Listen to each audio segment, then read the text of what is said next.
بسم اللہ الرحمن الرحیم۔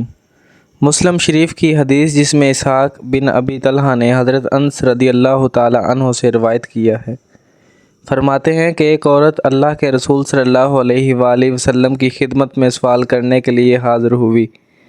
وہاں سیدنا عائشہ رضی اللہ تعالی عنہ موجود تھیں۔ اس عورت نے سوال کرنے سے پہلے کہا کہ اللہ پاک حق بات کرنے سے نہیں شرماتا۔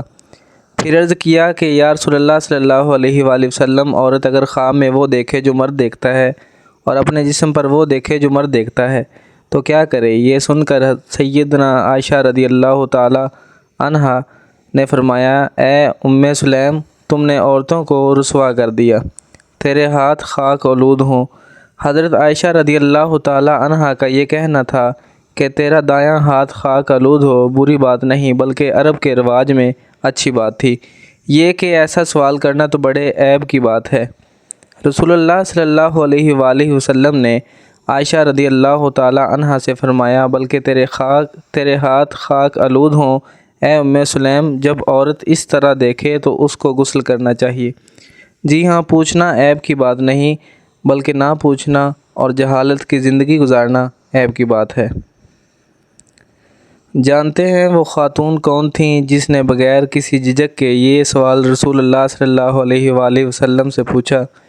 وہ اللہ کے رسول صلی اللہ علیہ وآلہ وسلم کی رضائی خالہ اور حضرت انس بن مالک رضی اللہ تعالی عنہ کی والدہ ام سلیم رضی اللہ تعالی عنہ تھیں، جن کے قدموں کی آہٹ آپ صلی اللہ علیہ وآلہ وسلم نے جنت میں سنی تھی، جو شجاعت و بہادری کی ایک ایسی پیکر تھیں کہ غازیوں کو پانی پلانے اور زخمیوں کی مرہم پٹی کرنے کے لیے اللہ کے رسول صلی اللہ علیہ وآلہ وسلم کے ہمراہ جنگوں میں شرکت کرتی تھیں، جو اثار و قربانی کا ایسا نمونہ تھیں کہ چراغ گل کر کے مہمان رسول اللہ صلی اللہ علیہ وسلم کی ضیافت کرتی تھیں۔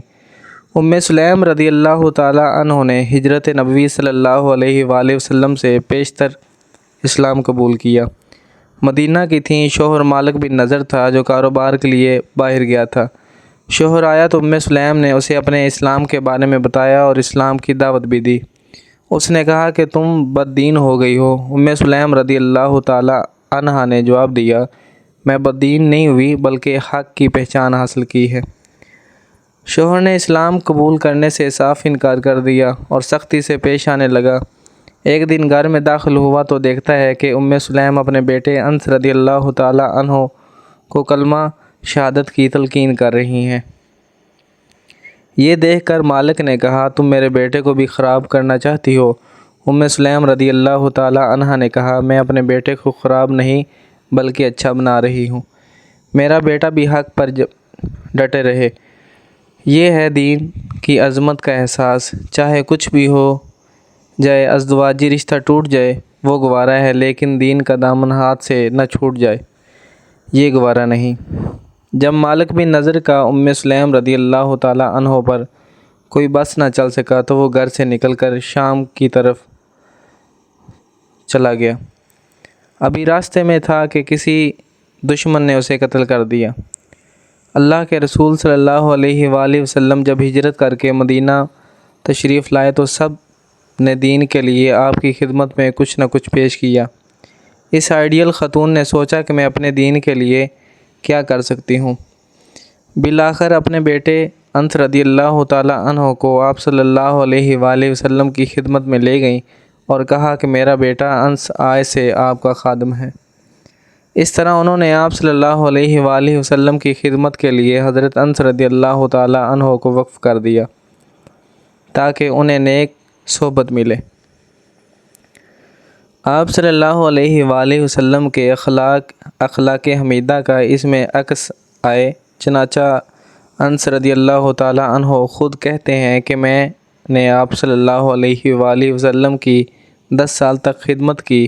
اس عرصے میں آپ صلی اللہ علیہ وآلہ وسلم نے کبھی نہیں کہا کہ تم نے ایسا کیوں کیا اور کیوں نہ کیا۔ ام سلیم رضی اللہ تعالی عنہا ابھی بیوہ تھیں۔ مدینہ کے ایک متمولہ آدمی ابو طلحہ رضی اللہ تعالی عنہ جنہوں نے ابھی تک اسلام قبول نہیں کیا تھا، ایک دن ام سلیم رضی اللہ تعالی عنہا کے پاس آئے اور انہیں شادی کا پیغام دیا۔ ام سلیم رضی اللہ تعالی عنہ نے بڑی ہوشیاری سے ابو طلحہ کو جواب دیا، ابو طلحہ آپ جیسے آدمی کو رد نہیں کیا جا سکتا، لیکن بات یہ ہے کہ آپ کافر ہیں اور میں مسلمان ہوں، اس لیے میں آپ سے شادی نہیں کر سکتی۔ ابو طلحہ نے کہا میں تجھے مہر بھی دوں گا۔ پوچھا کیا دیں گے؟ ابو طلحہ نے کہا سونا بھی دوں گا اور چاندی بھی دوں گا۔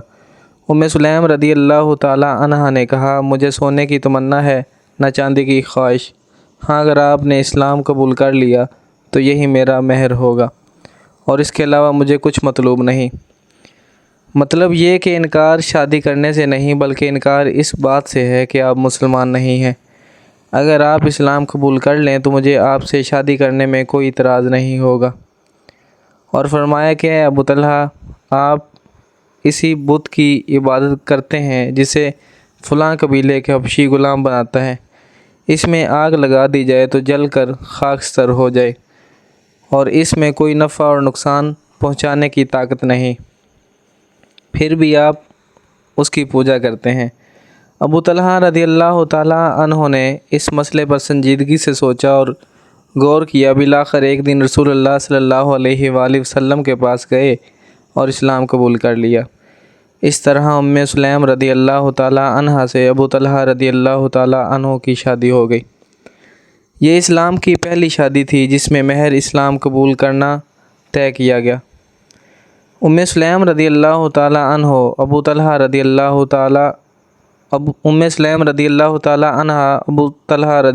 عنہ کے ہمراہ پرسکون ازدواجی زندگی گزار رہی تھی۔ چند مہینوں کے بعد امید کی کلیاں کھلیں اور ان کے گھر میں ایک لڑکے کی ولادت ہوئی جس کا نام انہوں نے ابو عمیر رکھا تھا۔ بسا اوقات اللہ کے رسول صلی اللہ علیہ وآلہ وسلم ام سلیم رضی اللہ تعالی عنہ کے گھر جاتے اور ابو عمیر سے دل لگی بھی کرتے۔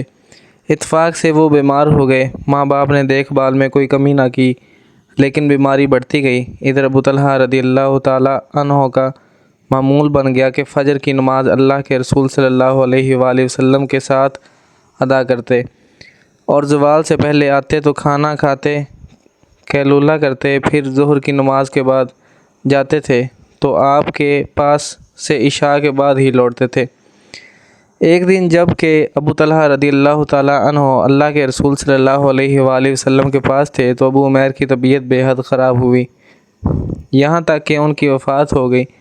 ام سلیم رضی اللہ تعالی عنہ نے گھر کے سارے افراد کو رونے دھونے سے منع کر دیا اور پڑوس میں سب سے کہہ دیا کہ دیکھو کوئی ابو طلحہ کو بچے کی موت کی خبر نہ دے، میں خود انہیں بتاؤں گی۔ ادھر بچے کو ڈانپ کر گھر کے ایک کونے میں رکھ دیا، پھر انہوں نے ابو طلحہ رضی اللہ تعالی عنہ کے لیے کھانا تیار کیا۔ رات میں ابو طلحہ کچھ لوگوں کو ساتھ لے کر آئے۔ ابو طلحہ رضی اللہ تعالی عنہ نے گھر میں داخل ہوتے ہی بچے کا حال دریافت کیا۔ ام سلیم رضی اللہ تعالی عنہ نے کہا کہ وہ پہلے سے زیادہ سکون میں ہے۔ شوہر نے سمجھا بچہ شاید ٹھیک ہوگا اور سو رہا ہے، حالانکہ ام سلیم نے تو یہ الفاظ موت کے لیے استعمال کیے تھے۔ ام سلیم رضی اللہ تعالی عنہ نے سب کو کھانا پیش کیا۔ جب کھانا کھا چکے تو لوگ نکل گئے۔ ادھر ام سلیم رضی اللہ تعالی عنہ نے کپڑے بدلے، بناؤ سنگار کیا، خوشبو لگائی اور شوہر کے پاس آئیں۔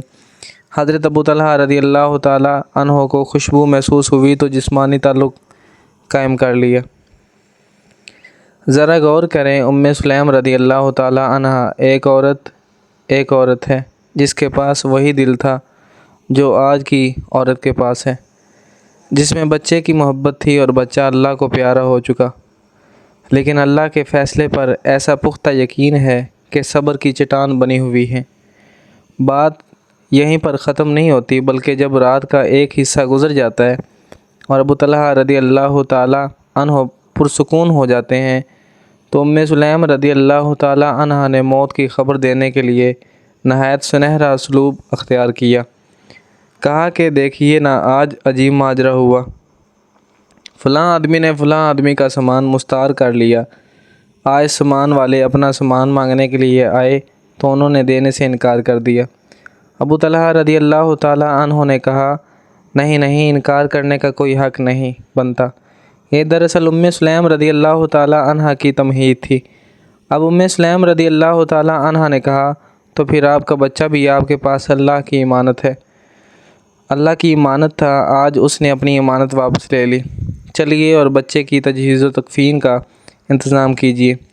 یہ سنا تھا کہ غصے ہو گئے، کہا کہ تم نے معاملے کو راز میں رکھا، یہاں تک کہ جسمانی تعلق قائم کر لیا اور جنابت کی حالت ہو گئی، تو اب بتا رہی ہو۔ انہوں نے انا للہ و انا الیہ راجعون کہا اور اللہ کے رسول صلی اللہ علیہ وآلہ وسلم کے پاس پہنچے۔ آپ صلی اللہ علیہ وآلہ وسلم کے پیچھے نماز فجر ادا کی اور آپ صلی اللہ علیہ وآلہ وسلم کو سارا قصہ سنایا، تو آپ صلی اللہ علیہ وآلہ وسلم نے فرمایا، اللہ تعالیٰ تمہاری اس رات میں برکت عطا فرمائے۔ چنانچہ ام سلیم رضی اللہ تعالیٰ عنہ حمل سے ہوں گی۔ جب بچے کی ولادت ہوئی تو سب سے پہلے اسے اللہ کے رسول صلی اللہ علیہ وآلہ وسلم کی خدمت میں بھیجا گیا۔